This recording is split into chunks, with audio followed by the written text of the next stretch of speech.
Graça e paz, os irmãos podem se assentar por um instante. Louvado seja o nosso Deus por mais esse momento de culto.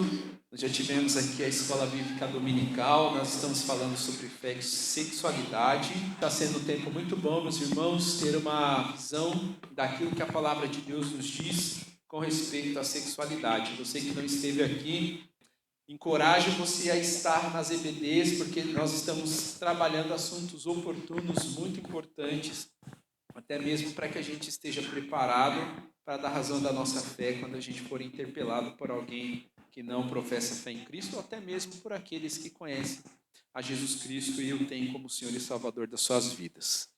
Irmãos, abra sua Bíblia comigo no Salmo de número 52. Nós vamos fazer a leitura desse Salmo. E em seguida nós vamos orar e continuar louvando o nosso Deus, cantando ao Senhor, exaltando a Ele. Ele é digno de todo louvor e adoração. Salmo de número 52. Louvado seja o nosso Deus.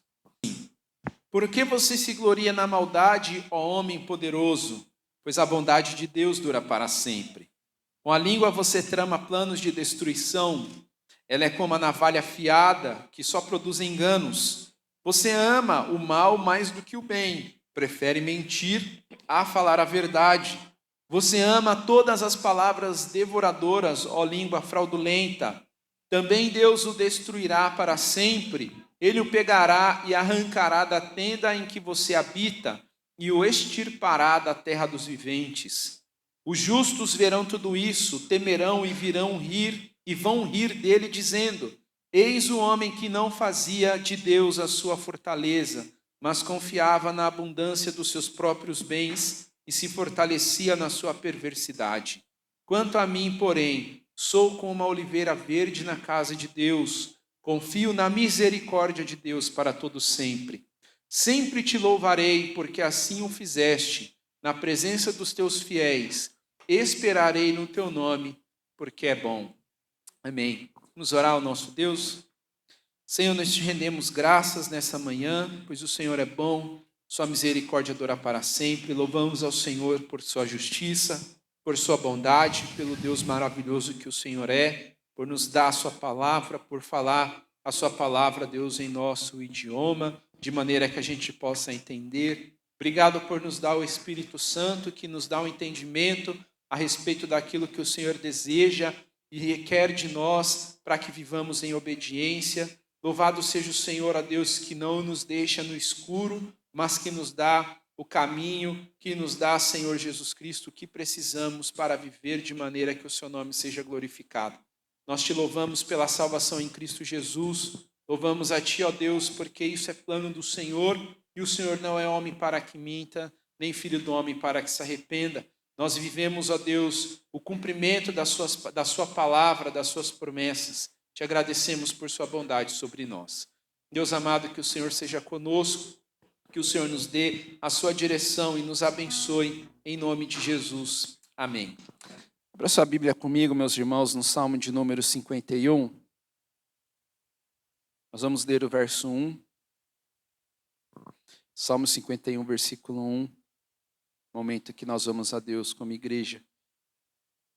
Em contrição e arrependimento, por aquilo que fizemos que ofendeu a santidade do nosso Deus. Salmo 51, verso 1 apenas diz assim: compadece de mim, ó Deus, segundo a tua benignidade, e segundo a multidão das tuas misericórdias, apaga as minhas transgressões.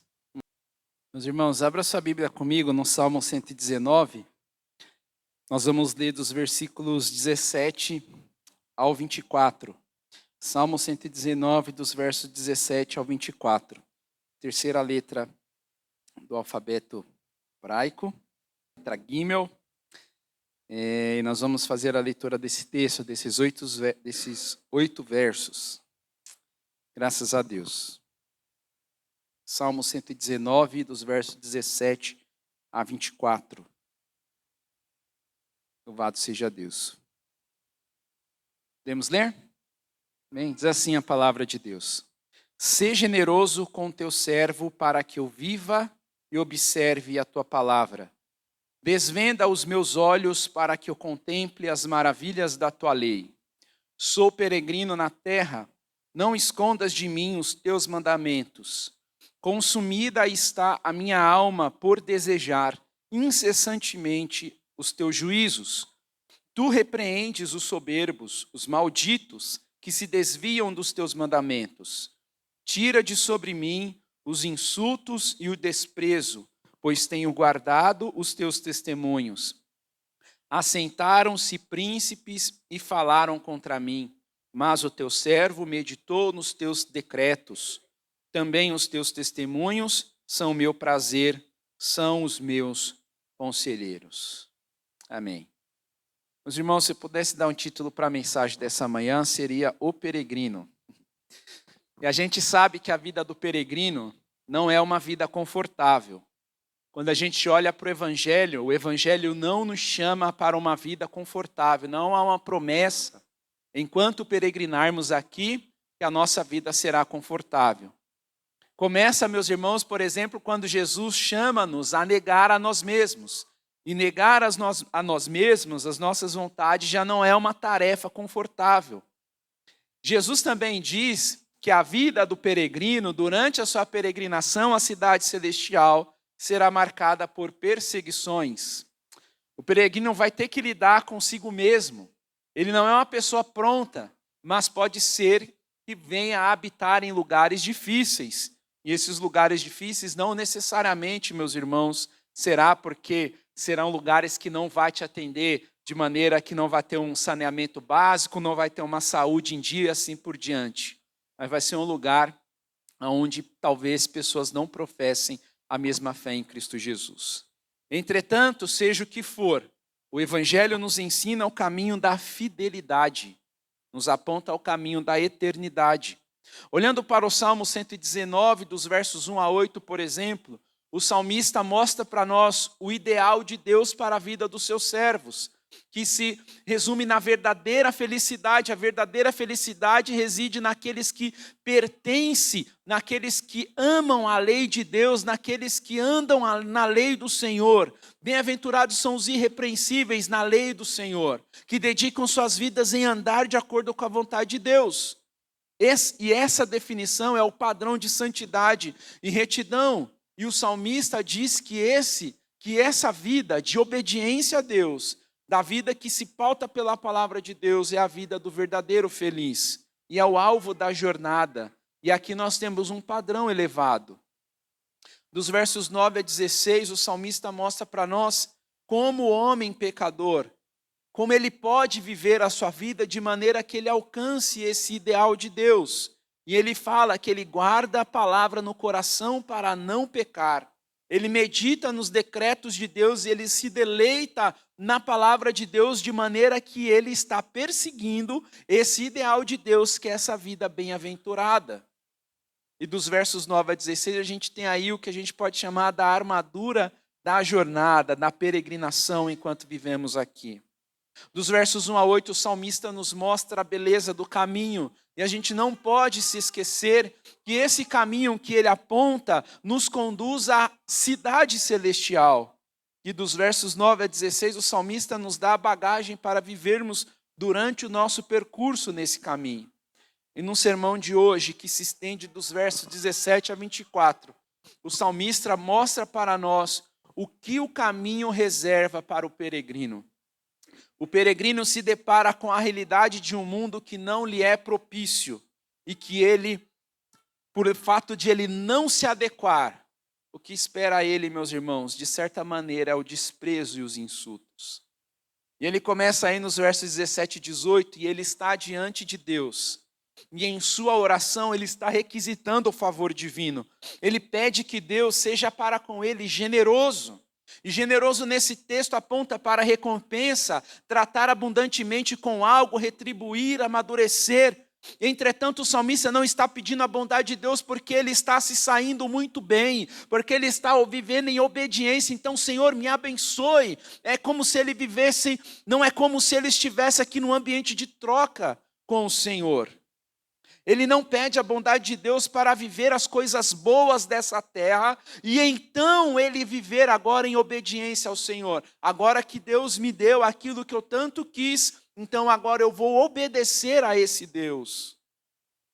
Agora que o Senhor me deu posses, então eu vou dedicar a minha vida ao Senhor. Não é esse o intuito do salmista.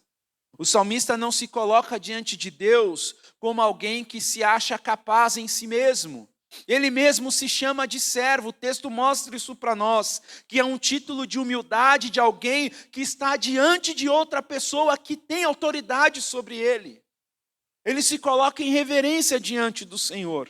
Em outras palavras, a palavra servo retrata a relação íntima que o salmista tem com Deus, a sua submissão que ele tem diante de Deus. E ele se coloca como servo porque ele tem consciência de quem ele pertence a Deus. E o fato do salmista estar em posição de servo, ele se encontra em plena dependência da provisão divina. E é correto dizer que aqueles que vivem na dependência da provisão de Deus estão no melhor lugar da face da terra. Ainda que aos olhos humanos as coisas não estejam acontecendo como a gente deseja, viver sob a dependência do Senhor é o melhor lugar que a gente possa estar. Se nós não temos, meus irmãos, muitas vezes o que estamos pedindo, Deus é poderoso e continua sendo bom por não nos dar aquilo. Deus não muda, Deus não deixa de ser bom porque não atende um pedido, um desejo que temos. Seu pedido para que Deus lhe seja generoso é como se ele pedisse assim: Senhor, me concede esse favor, que enquanto eu viver, que eu observe a tua palavra, que enquanto eu respirar, que enquanto eu piscar, que enquanto eu andar, me dê graça para que eu observe a sua palavra, para que eu olhe para ela, para que eu me deleite nela. E não que o Senhor me dê bênçãos materiais para que eu observe a sua palavra, não. Enquanto eu viver, eu quero obedecer a sua palavra. Tudo que o Senhor me prover, que seja para que eu viva e observe a sua palavra, e não diferente disso. É interessante notar que o salmista não compreende o seu viver diário sem a bondade de Deus. Afinal, somente com a ação bondosa do Senhor é que ele conseguirá viver observando a palavra de Deus. E quando ele expressa que ele deseja viver e observar a palavra de Deus, a palavra observar não tem o sentido apenas de ser um ouvinte, mas dirige a uma ação completa, intencional do salmista, onde ele tem um compromisso de observar, de guardar e proteger. É uma ação completa e intencional, aponta para a vida de alguém que se conforma a um padrão estabelecido, que nesse caso aqui é a palavra de Deus, e ele deseja viver de acordo com o que a palavra de Deus diz para ele. Ele não quer mudar o que a palavra de Deus diz. O salmista pede a Deus que desvenda os seus olhos. E os olhos do salmista é o objeto direto que ele deseja que sofra a intervenção divina. Olha que pedido maravilhoso. Desvenda os meus olhos para que eu contemple as maravilhas da sua lei. Em seu pedido, o salmista deixa claro que se Deus não lançar luz nos seus olhos, se não houver uma intervenção divina na sua vida, ele não conseguirá contemplar as maravilhas da lei divina. Não é possível ao homem entender a palavra de Deus se o Senhor não lhe der visão. Não é possível ao homem compreender a vontade de Deus se o Senhor não lançar luz no seu coração, para que ele compreenda as verdades das Escrituras Sagradas. Os olhos da humanidade se encontram fechados para a palavra de Deus, até que o Senhor, por meio do seu Espírito, lance luz. E o salmista deseja conhecer a Deus, mas não conhecimento superficial, como muitas vezes a gente conhece muitas pessoas. Eu conheço fulano de tal, mas a gente não sabe descrever as qualidades talvez da pessoa e nem o que ela gosta. A gente simplesmente conhece. A nossa vida nessa terra ela é marcada por isso. Nem todas as pessoas que a gente diz conhecer, a gente conhece no detalhe. A gente não tem tempo de mesa com muitas pessoas. A gente não conversa com elas. A gente às vezes não tem condições ou tempo para entender as necessidades dela. Mas o desejo do salmista para com Deus não é diferente. Ele não deseja conhecer a Deus dessa forma. Eu conheço Deus. Eu sei o que Deus fala na sua palavra. Eu sei que Ele me ama. Não, sim, o salmista deseja ir mais fundo. A abertura dos olhos se aplica para o desejo de ter discernimento, ele quer compreender as verdades bíblicas, ele quer entender, de certa maneira, como ele aplica a palavra de Deus no seu viver diário. Ele não quer simplesmente olhar para a palavra de Deus e ler versículos, Deus amou o mundo de tal maneira e parar ali. Por que Deus amou o mundo de tal maneira? Por que Cristo teve que morrer na cruz? Por que eu fui alvo da graça de Deus? Ele deseja conhecer as profundidades do que as Escrituras diz, porque nas Escrituras sagradas está o tesouro do reino. E a igreja detém esse tesouro, a igreja é o depósito desse tesouro celestial que nós chamamos de palavra de Deus.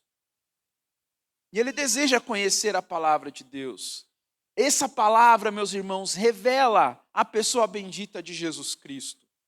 O seu desejo de contemplação não se resume apenas em olhar algo. Desvenda os meus olhos para que eu contemple as maravilhas da sua lei. Não é simplesmente olhar, como muitas vezes a gente faz no decorrer da nossa vida com muitas coisas, mas externa o seu desejo de se banquetear com a palavra de Deus.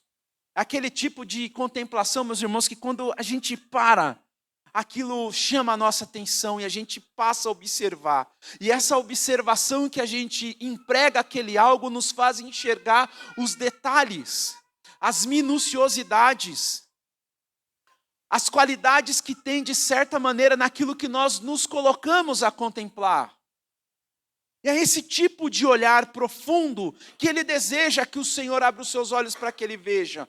Contemplar a palavra de Deus, os detalhes das Escrituras sagradas, as implicações de que existe na palavra de Deus, que ele deseja se aplicar na sua vida.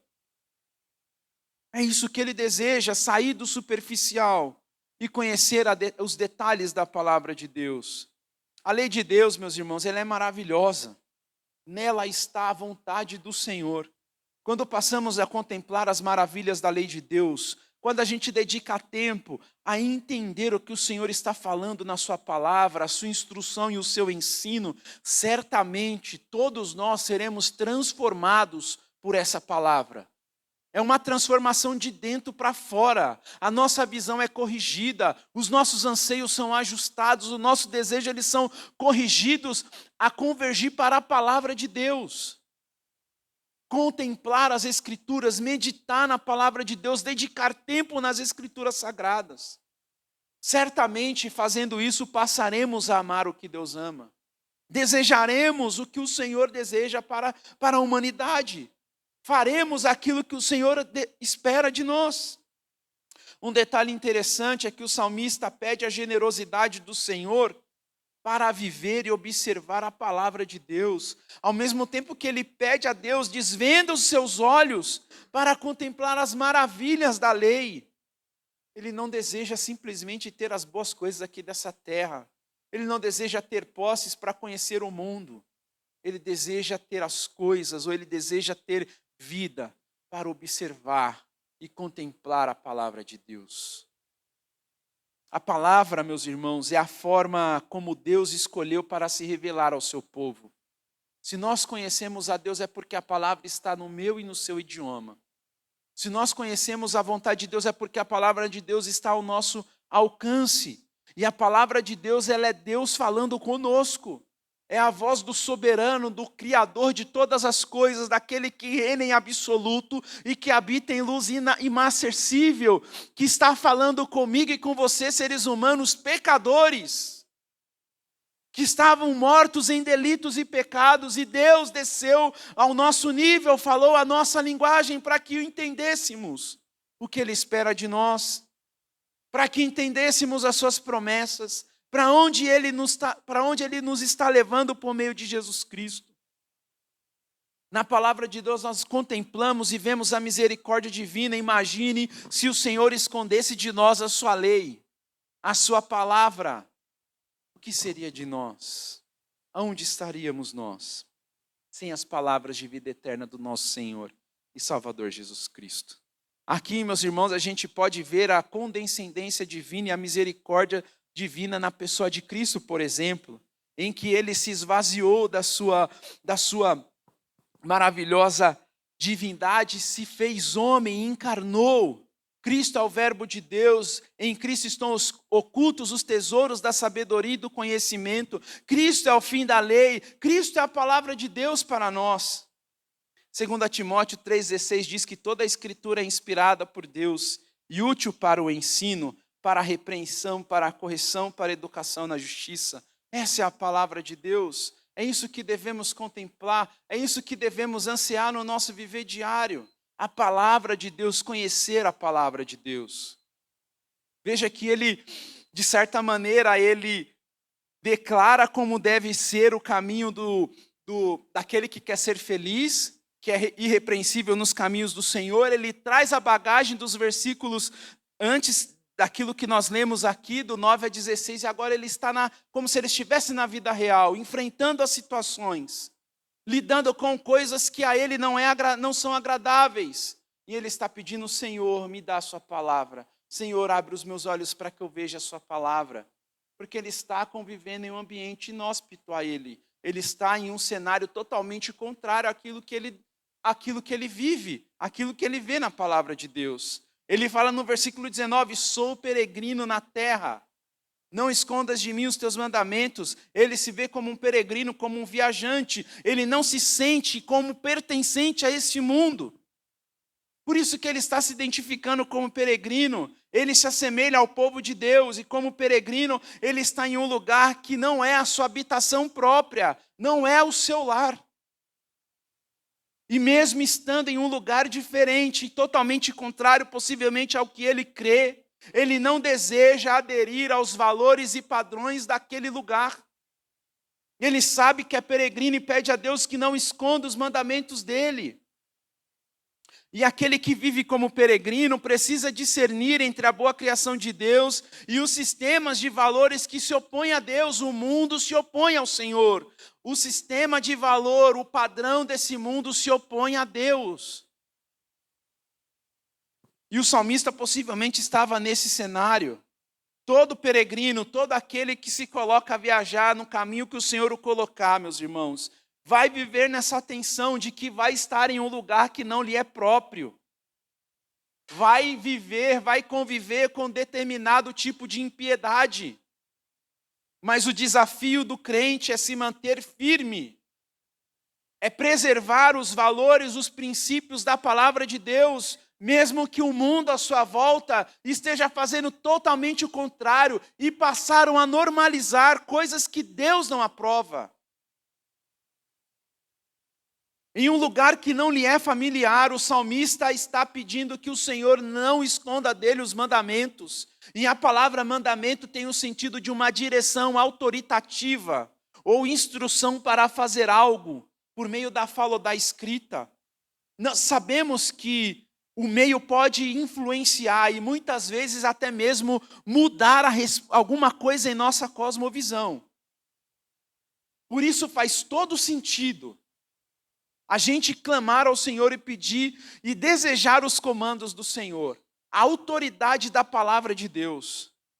Ainda que todos vivam de uma maneira diferente, meus irmãos, ainda que o mundo respire de uma maneira, o desejo do salmista pelos comandos ou pelos mandamentos do Senhor implica em que ele não quer abraçar os comandos que padronizam o que todos à sua volta certamente estão vivendo. As práticas, as ideologias e tantas outras coisas que poderiam ocorrer no seu tempo de vida. E o fato de ele ter essa percepção de que ele é peregrino também aponta para o fato de que ele pertence a um lugar de grandiosa superioridade. E ele não é desse mundo, ele é dos céus. Todo crente, meus irmãos, todos aqueles que professaram fé em Cristo Jesus, eles podem dizer que são expatriados. Estamos em um lugar que não é nosso. Somos cidadãos brasileiros, mas aqui não é o nosso lugar. E temos que imprimir no nosso viver diário essa realidade de que somos peregrinos e forasteiros nessa terra, como 1 Pedro 2,11 diz: amados, peço a vocês, como peregrinos e forasteiros que são, que se abstenham das paixões carnais que fazem guerra contra a alma. Isso é possível viver rejeitando essas paixões carnais, que fazem guerra a todo instante contra a alma, se vivermos conforme os mandamentos do Senhor. Quem se entrega às paixões desse mundo já aderiu ao sistema mundano. Vai ser mais um no meio da multidão. Não será luz nesse mundo e nem sal nessa terra. Quem se entrega aos padrões desse mundo vive em oposição a Deus. Ainda que não amaldiçoe a Deus, ainda que não fale mal da palavra de Deus, quem vive de acordo com esse mundo está vivendo em oposição a Deus. O salmista não confia em si mesmo, nem no seu coração. Por isso que ele recorre ao Senhor. Não escondas de mim os seus mandamentos, os seus comandos, a sua autoridade. Me guia por meio da sua palavra. O crente não pode fazer desse mundo a sua casa. A gente não pode viver, meus irmãos, confortavelmente nesse mundo como se aqui fosse o nosso destino final. O mundo não é a habitação do crente. Habitação porque, na verdade, o mundo é a habitação do crente. Habitação porque aqui é um lugar de passagem. Um lugar onde podemos ter em algum momento algum repouso temporário. Por exemplo, quando alguém viaja para um lugar distante, demora dias para chegar no seu destino final, geralmente ele vai dormir em um hotel, em uma pousada, em algum lugar. Aquele lugar não é o seu lar, é a sua habitação. Ele vai ficar ali por algumas horas. Ele vai dormir para no outro dia seguir viagem. Ele não está na sua casa. É uma habitação temporária. Quando falamos de casa, falamos de um lugar onde existe pertencimento. Na nossa casa estão as nossas coisas. Na nossa casa a gente conhece os detalhes. Na nossa casa nós somos o que somos. Abrimos as nossas particularidades que a gente no viver diário não faz isso com todas as pessoas. Na nossa casa a gente se abre, porque é o nosso lugar de segurança. Ali nós estamos seguros. Ali nós estamos em paz, porque é o nosso lar. Nós conhecemos. Se o mundo é o nosso lar, nós precisamos corrigir a rota da nossa vida para ontem. Se nós nos sentimos confortáveis com as coisas que acontecem desse lado da eternidade, meus irmãos, a gente precisa corrigir a rota da nossa vida para ontem. Aqui não é a casa dos filhos de Deus. O Senhor não nos salvou para vivermos em um mundo de trevas, para vivermos confortáveis em um mundo que ofende a Deus, em um mundo que está em oposição ao Senhor. A casa do crente não é esse mundo. Filipenses 3:20 diz que a nossa pátria está nos céus, de onde também aguardamos o Salvador, o Senhor Jesus Cristo. Por isso, devemos nos aplicar aos mandamentos do Senhor, porque vivendo de acordo com a palavra de Deus, com os comandos do Senhor, foi vivendo assim que os heróis do passado alcançaram os céus. Foi vivendo assim que eles morreram na fé. E é vivendo dessa forma que vamos guardar a fé como Paulo fez. Que vamos combater o bom combate como Paulo fez. É vivendo de acordo com a palavra de Deus que quando os nossos olhos se fecharem aqui, viveremos para o Senhor eternamente. A vida eterna, meus irmãos, não começa quando os nossos olhos se fecham aqui. Ela já é real para nós. Ela já é uma verdade, ela já é uma realidade. Os heróis do passado não obtiveram as promessas, mas viram-nas de longe, como diz Hebreus capítulo 11, versículo 13, e se alegraram com elas, confessando que eram estrangeiros e peregrinos na terra. Deus preparou uma cidade para aqueles que viveram em obediência, e o Senhor Jesus Cristo falou isso para nós, na sua palavra, que Ele iria para o Pai e ia preparar lugar, para que onde Ele estivesse, nós estejamos também. Então esse mundo não é a casa do crente, esse mundo não é a casa dos filhos de Deus, aqui é o nosso lugar de passagem. Por isso que como peregrinos devemos clamar a Deus, conceda a nós os seus mandamentos, queremos viver de acordo com os comandos do Senhor e não de acordo com o padrão que esse mundo tem imprimido nos nossos dias. Ele continua dizendo, nos versos 20 e 21, ele fala que consumida está a minha alma por desejar incessantemente os teus juízos. E no 21 ele diz, tu repreendes os soberbos, os malditos, que se desviam dos teus mandamentos. O salmista tem um desejo intenso pelos juízos de Deus. Isso se mostra quando ele faz uso da palavra consumida, que tem o sentido de esmagar, de quebrar. Ele tem um desejo intenso pelos juízos do Senhor.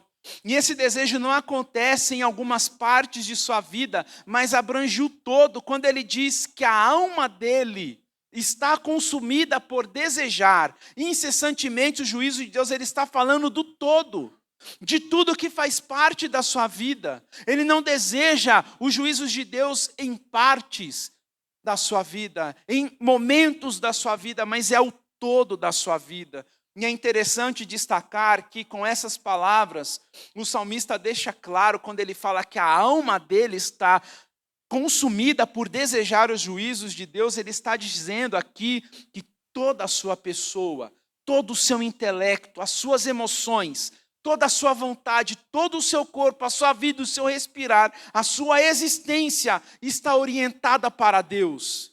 Em outras palavras, a existência do salmista ela existe porque Deus é Senhor e porque Ele deseja esses juízos para a sua vida. E não diferente disso, meus irmãos. É o todo dele e não as partes. Nós temos o costume de compartimentizar a nossa vida espiritual e vida secular. A gente pode até fazer isso, mas precisamos ter um entendimento de que a palavra de Deus, ela é um todo. E ela precisa permear o todo da nossa vida. Ela precisa nos direcionar em tudo na nossa vida. O salmista deseja os juízos do Senhor, porque neles reside de fato a verdadeira justiça, a equidade para a sua vida e para a sociedade que possivelmente ele está vivendo. Devemos trazer à memória que Jesus, ao ensinar sobre a ética do reino de Deus, no Sermão do Monte, ele fala em Mateus 5,6, bem-aventurados que têm fome e sede de justiça, porque serão consolados. Ele deseja o juízo do Senhor porque ele tem fome e sede de justiça. E ele está em um ambiente totalmente contrário ao que ele crê. A ética e moral do mundo, meus irmãos, estão em frangalhos. O que vivemos hoje é uma imagem vívida daquilo que a gente lê no livro dos Juízes. Nós vivemos dias em que as pessoas estão fazendo o que o seu coração deseja. E o que a gente tem visto são coisas totalmente lastimáveis. As pessoas estão doentes, as pessoas estão caminhando em frangalhos, estão se arrastando porque vivem as verdades dos seus corações. E o que o coração do homem pode dar a ele de segurança? Nada. A palavra de Deus diz que o coração do homem é enganoso. Muitas vezes as pessoas falam, faça aquilo que está no seu coração. Não faz não. Não faz. Não vai ser bom. Ele deseja os juízos do Senhor e deseja conduzir a sua vida pelos juízos do Senhor. Isso porque ele está convivendo com soberbos, com os malditos, com aqueles que se desviam do Senhor. Os soberbos aqui são pessoas malvadas, caracterizadas pela presunção. São orgulhosos, irracionais e dotados de um amor excessivo, o que chamamos de hedonismo. Pessoas que orbitam ao redor de si mesmas, que não olham para o lado, ou que fazem uso dos outros para ter ganhos para si. Os malditos aqui não são os malditos porque alguém os chamou de maldito, mas porque sobre eles está a condenação eterna de Deus. E por viverem, meus irmãos, de maneira a não professar a fé em Cristo Jesus, a condenação de Deus não é algo temporal, e a condenação eterna reside sobre essas pessoas, por isso que são malditos. Tanto os soberbos como os malditos são repreendidos por Deus porque se desviam dos mandamentos do Senhor, rejeitam a palavra de Deus, se desviam não querem as escrituras sagradas. E esse desviar aí que o texto fala para nós, não tem a prerrogativa de que essas pessoas estão tentando acertar o alvo e estão errando o alvo. Pelo contrário, aponta para um desvio deliberado. Eles querem desviar. Eles desejam desviar. Desejam viver de acordo com seus corações. Não querem as escrituras. Não querem o Senhor das escrituras. Não querem o Cristo da cruz. Não querem. Por isso desviam. Os soberbos e os malditos desprezam os mandamentos do Senhor, justamente porque estão tomados de orgulho e arrogância. São seus próprios guias, são guias cegos, vivem de forma em que os mandamentos do Senhor não lhes são oportunos. A palavra de Deus não lhe é oportuna. Podem até mesmo ser pessoas que vivem confortáveis nesse mundo, mas não estão caminhando para os céus. E é esse tipo de vida que o salmista não deseja para si. Aos humildes o Senhor abençoa com a sua graça, mas a palavra de Deus diz que aos soberbos o Senhor resiste. Dos versos 23 a 24, o salmista continua na sua oração a Deus e como peregrino, o salmista ele está sofrendo. Ele está agora vivendo na vida real, mas na verdade ele vive a vida real. Nos versos 1 a 8 ele mostra como deve ser o caminho daquele que deseja ser feliz, que é vivendo irrepreensíveis nos mandamentos do Senhor. Do 9 a 16 ele mostra para nós como o viajante deve viver a sua vida, aguardando a palavra de Deus para não pecar contra o Senhor. Mas agora, meus irmãos, aqui dos versos 17 a 24, ele está lidando com as nuances da vida. E ele está diante de pessoas que o insultam e o despreza. Diante de pessoas que falam mal contra ele.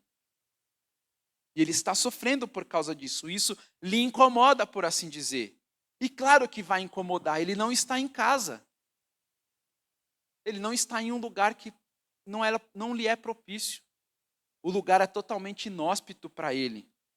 E ele se mostra, mas mesmo assim, ele se mostra alguém que anela pela palavra de Deus, que deseja profundamente a palavra de Deus e que anseia ser guiado por aquilo que as Escrituras ensinam.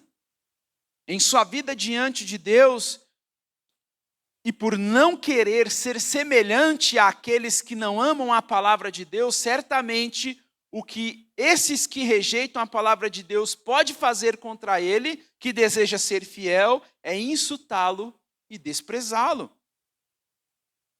É aquela situação em que a pessoa não tem algo e por ela talvez nutrir algum tipo de sentimento ruim contra a pessoa, ela dá de largo. Eu não queria mesmo. Na verdade, queria sim, mas faz isso por pura inveja, por puro orgulho e assim por diante. É o típico da pessoa que não dá o braço a torcer. E ele convive com esse tipo de pessoa, meus irmãos. Faz parte da sua peregrinação. A fé cristã ela é atacada a todo instante. Nós estamos estudando um assunto na EBD que fala basicamente disso. Que aponta para essas questões. Deus criou o homem e a mulher. E o que a gente tem visto nos nossos dias? Ataque. O homem tenta ressignificar aquilo que o Senhor significou na criação. Entretanto, meus irmãos, esse tipo de situação não é algo novo que ele está vivendo. E que nós possivelmente estamos vivendo. Em 1 Pedro 4,4 está escrito: por isso, falando mal de vocês, estranham que vocês não se juntam com eles no mesmo excesso de devassidão. Para aqueles que rejeitam a Deus e a sua palavra, e por verem os filhos de Deus vivendo em obediência e não se unindo ao que eles fazem, o que resta para essas pessoas é insultar, é desprezar,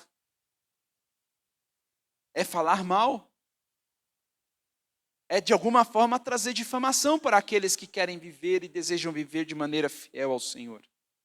Esse tipo de cenário pode vir a acontecer a todos aqueles que conduzem suas vidas de acordo com as Escrituras, que não negociam os valores do Evangelho, que vive o Evangelho e entende que no Evangelho encontrará a maior riqueza para a sua vida. e que vão viver de acordo com a palavra de Deus. Insulto nesse texto tem o sentido de desonra. E nesse sentido é possível que o salmista está vivendo isso, por não querer ser igual, por não querer abraçar os costumes daqueles dias. As pessoas o atacam, o difamam, lhe trazem vexame, ofende a sua pessoa, certamente sem ele ter feito mal algum. Já o desprezo se expressa pela falta de respeito, acompanhado por uma sensação intensa de antipatia. E é nesse cenário que acontecem as zombarias, as chocarrices e tantas outras coisas mais, que a gente pode presenciar nos nossos dias e que ele estava vivendo. Então o ambiente que o salmista está não é o dos melhores, ele não está em casa. Essa é a primeira vez nesse salmo que ele está expondo uma situação que o incomoda. É um ambiente inóspito para ele. E nós precisamos estar cientes de que o mundo não vai aceitar o crente. Se nós, meus irmãos, vivermos de acordo com a palavra de Deus, os dias vão se passar e as coisas vão se apertar para o crente. O crente sempre vai ser visto como o patinho feio da história. Ele sempre vai ser visto como do contra, porque enquanto todos estão concordando com algo, ele vai ser aquele que vai olhar para aquilo e vai falar, isso daí não glorifica a Deus, então isso daí não é bom não. A sua posição, a maneira como ele vive a fé cristã, vai o colocar como um inimigo. O mundo pode defender, meus irmãos, a questão do diálogo, da opinião. Mas, meus irmãos, o crente sempre vai ser visto como excluído, como inimigo. É ele que não concorda. Ele é o único que está discordando da gente. Então a gente precisa fazer algo para arrancar a vida dele daqui. E a gente precisa estar ciente em relação a isso. O que espera o crente nesse mundo, em muitos momentos, é o insulto e o desprezo por viver fielmente de acordo com a vontade de Deus. Mas o que a gente pode ter certeza é que nessas situações o Senhor nos guardará, o Senhor preservará o seu povo. Um exemplo muito claro disso, meus irmãos, que a gente encontra nas Escrituras é o exemplo dos amigos de Daniel, Ananias, Misael e Azarias. Eles permaneceram fiéis ao Senhor. O cenário em que eles estavam era que uma estátua foi construída. E quando os instrumentos tocassem, as pessoas deveriam reverenciar aquela estátua. E quem se negasse seria lançado na fornalha de fogo ardente. Os 3 jovens se recusaram a se dobrar diante daquela estátua, se recusaram a reverenciar aquela estátua. Afinal, melhor é agradar a Deus do que aos homens. Essas foram as palavras que eles comunicaram ao não se dobrarem diante da estátua que Nabucodonosor levantou naqueles dias da Babilônia. E por se manterem fiéis, e eles tiveram a oportunidade de negar a Deus e de se dobrarem diante daquela estátua, mas eles não fizeram, se manteram fiéis ao Senhor e não ao rei daqueles dias. E por causa da sua fidelidade ao Senhor, eles foram lançados na fornalha de fogo ardente. Deus não os livrou de serem lançados lá dentro. Eles foram para lá, meus irmãos. Mas lá dentro, Deus os preservou. Se eles tivessem sido queimados, se todo o corpo deles tivessem sido tomados pelo fogo, ainda assim, a gente pode afirmar com toda a certeza que Deus os preservou, porque eles estariam naquele mesmo instante com o Senhor na eternidade. Essa, meus irmãos, essa esperança de vida eterna deve estar impressa em nosso coração, para que a gente não recue diante das pressões em que a gente pode viver enquanto estivermos peregrinando aqui, nesse lugar que não é o nosso lar, que é só nossa habitação, é o lugar temporário que nós estamos vivendo. Guardar os testemunhos é fundamental mediante a oposição, pois isso reflete a fidelidade do salmista que vive em aliança com Deus. É um compromisso de vida que o salmista tem com Deus, enquanto príncipes se assentaram para falar contra ele. O que o salmista está fazendo? Ele está meditando nos decretos de Deus. Ele não está, meus irmãos, ruminando o sofrimento. Ele não está se fazendo de coitado e nem num estado de comiseração. Mas ele está ocupando o seu tempo, meditando naquilo que lhe dá esperança, naquilo, meus irmãos, que lhe encoraja a viver em um ambiente totalmente contrário à sua fé. E Cristo nos ensina isso. Cristo nos ensina que devemos buscar o reino de Deus e a sua justiça, nos ocupar com o reino celestial e não com as coisas desse mundo. Quantas pessoas perdem a paz por causa da oposição, se exasperam por estar em um ambiente de oposição. Isso pode até mesmo acontecer. Quantos perdem um fervor em relação à palavra de Deus, por viverem a oposição, por viverem o desprezo e os insultos. Mas o salmista, na sua postura, nos ensina o diferente. Ocupe-se em meditar na palavra de Deus.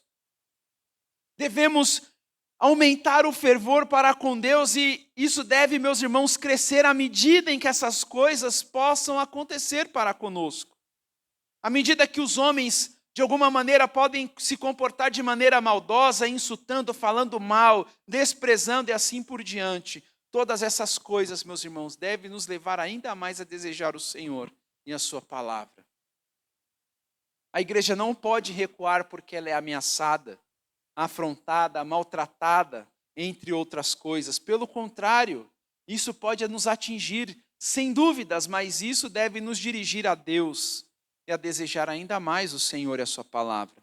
Em momentos difíceis como esse do salmista, que está peregrinando em um lugar que não lhe é propício, mas ele está ali, ele deseja viver obediente ao Senhor no lugar em que ele está. Nós podemos incorrer no erro de querer preencher as lacunas das nossas vidas com muitas coisas, querer preencher porque nos sentimos sozinhos. Muitos podem até mesmo buscar conselhos em muitos lugares, em muitas pessoas, mas o que o salmista está fazendo aqui? Tendo o seu prazer nos testemunhos do Senhor e fazendo da palavra de Deus o seu conselheiro. E é isso que a gente precisa fazer. Ir a pessoas que temam ao Senhor, buscar na palavra de Deus os conselhos para a nossa vida, e não simplesmente sair pegando tudo o que está se falando aí afora, meus irmãos, e ter como verdade. Nós vivemos dias em que são os dias das fórmulas, dos passos para muitas coisas, 10 passos para isso, 40 passos para aquilo, faça aquilo outro, pense assim, pense assado. Tudo isso, meus irmãos, para se chegar numa vida perfeita, numa vida feliz, numa vida completa. Mas a palavra de Deus já nos diz como devemos viver a vida. Aqui está a receita celestial, em que todos nós devemos nos aplicar. E a gente muitas vezes perde tempo em buscar conselhos naquilo que não são conselhos. Enquanto a palavra de Deus deve ser o nosso conselheiro fiel. Como devo viver quando estou insultado e desprezado? Meditando na palavra de Deus, desejando as escrituras sagradas. Não se isolando, mas estar com o povo de Deus. Para terminar, meus irmãos, algumas aplicações aqui para nós. Primeiro, a aplicação pessoal. Eu e você somos peregrinos. Não procure se adequar para caber. Não procure se adequar para ser aceito. Permaneça fiel ao Senhor e às Escrituras. Por causa de Cristo Jesus, você é aceito pelo Rei do Universo. Ninguém tira Deus do trono. Ninguém faz o Senhor sair do trono. Enquanto os homens fazem o que eles querem fazer aqui, o Salmo 2 diz que o Senhor se ri no seu trono celestial. Cristo te salvou e te enviou ao mundo para que você seja testemunha dele. Eu e você estamos enquadrados aqui. Ainda que todos à nossa volta normalize certas práticas, não vá atrás para se adequar, para ser aceito. Não tema se com isso você será o solitário ou se você vai ser desprezado. Lembre-se, Deus sempre preservará aqueles que não se dobrarão diante das seduções do mundo. Quando Elias foi para a caverna, porque ele recebeu uma sentença de morte, o Senhor disse para ele que o Senhor havia preservado 7.000 que não se dobraram diante de Baal. Sempre o Senhor fará permanecer o seu remanescente. Sempre haverá uns fiéis aqui na terra. Então devemos nos ocupar em buscar o reino de Deus e a sua justiça e confiar em Cristo e na sua palavra. Uma aplicação pastoral. Não fique alimentando o sofrimento e nem fazendo de conta que não está sentindo as coisas. Fale a Deus aquilo que aflige o seu coração. Mas não abdique dos testemunhos do Senhor. Eu vou sair da igreja porque estão falando mal de mim. Não faça isso. Eu vou parar de ler a palavra de Deus porque estão fazendo aquilo. Não faça isso. Não faça isso. Irmãos, não faça isso. Não faça isso. Para o bem da sua alma, não faça isso. Faça da palavra de Deus o seu conselheiro. Busque os conselhos de Deus. Não se isole pensando que isso vai resolver os problemas. Não vai.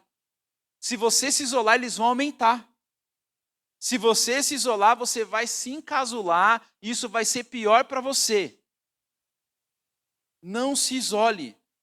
Converse com pessoas que temam ao Senhor. Vá à palavra de Deus. Expresse a Deus a dor do seu coração. Seja obediente, se aplique a palavra de Deus. Pense nas coisas do alto. E não no que podem falar de você, porque você decidiu ser fiel ao Senhor.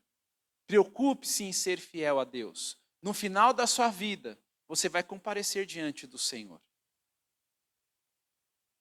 E uma aplicação comunitária. Igreja, ame a Deus e a sua palavra. Ela é o tesouro que Deus revelou a nós por meio de Jesus Cristo. Sem a palavra, a igreja não subsiste. Deus escolheu se revelar a nós pela sua palavra. Quantas pessoas se perdem porque buscam por revelações, por coisas irreais. A palavra de Deus está revelada. Ela é a revelação última que Deus deu a nós. A palavra de Deus é a riqueza da igreja. E é vivendo pela palavra que a igreja é adornada e preparada para o noivo que é Cristo Jesus. Portanto, meus irmãos, leamos a palavra. Vamos meditar na palavra. Vamos contemplar as maravilhas da lei de Deus. Vamos guardar a palavra de Deus. Vamos praticar a palavra de Deus. Fazendo isso, nós vamos cumprir o propósito da nossa vida. E qual é o propósito do homem? Glorificar a Deus e gozá-lo para sempre. Haverá um dia, meus irmãos, em que Cristo virá nas nuvens com os seus santos anjos. E aqueles que dedicaram sua vida em viver a obediência ao Senhor, vão ao encontro do Senhor. E estarão com Ele para sempre. Amém? Vamos orar? Senhor nosso Deus, nós te agradecemos por sua palavra. Nós te louvamos por sua bondade e te agradecemos pelo seu Espírito que nos dá o entendimento. Ó Deus, o salmista certamente estava em um ambiente contrário ao que ele cria, não era o seu lar, mas nesse lugar, Deus amado, de dificuldades, de situações complicadas, ele nos mostra aqui, Deus amado, o seu apreço, o seu desejo pela sua palavra. Ele se ocupava em meditar na sua palavra, mesmo quando ele sofreu os insultos, o desprezo, as pessoas falando contra ele, ele se ocupava em meditar na sua palavra, em buscar a sua lei, em entender o que o Senhor queria para ele. E isso, Deus, é um encorajamento para nós. Deus nos dê sabedoria para que a gente não fique alimentando os sofrimentos por aquilo que a gente passa, por aquilo que a gente ouve, mas que a gente se ocupe, Deus, em meditar na sua palavra. O Senhor mesmo nos disse que nesse mundo a gente teria aflição e a gente passa por elas. O Senhor mesmo disse, Deus amado, que seríamos perseguidos por causa do Senhor, por causa do seu nome. Deus amado, nos ajude a viver a realidade da sua palavra. Isso não é surpresa para nós. Mas, ó Deus, rogamos a sua direção para que possamos nos manter firmes, para que sejamos fervorosos, para que a gente não se isole, mas para que a gente viva juntos, unidos, em comunhão. Ó Deus, compartilhando sua palavra, entendendo a sua palavra, Deus, até o dia final. Que o Senhor, Deus, nos guarde, nos abençoe e nos dê, Senhor, a sua paz. Em nome de Jesus. Amém. Graças a Deus. Deus nos abençoe, meus irmãos. À noite estaremos aqui para a glória de Deus às 18 horas e na nossa congregação também, ali no Nova Alvorada, às 18 horas. Bom domingo, bom almoço. Até mais tarde, se assim Deus permitir.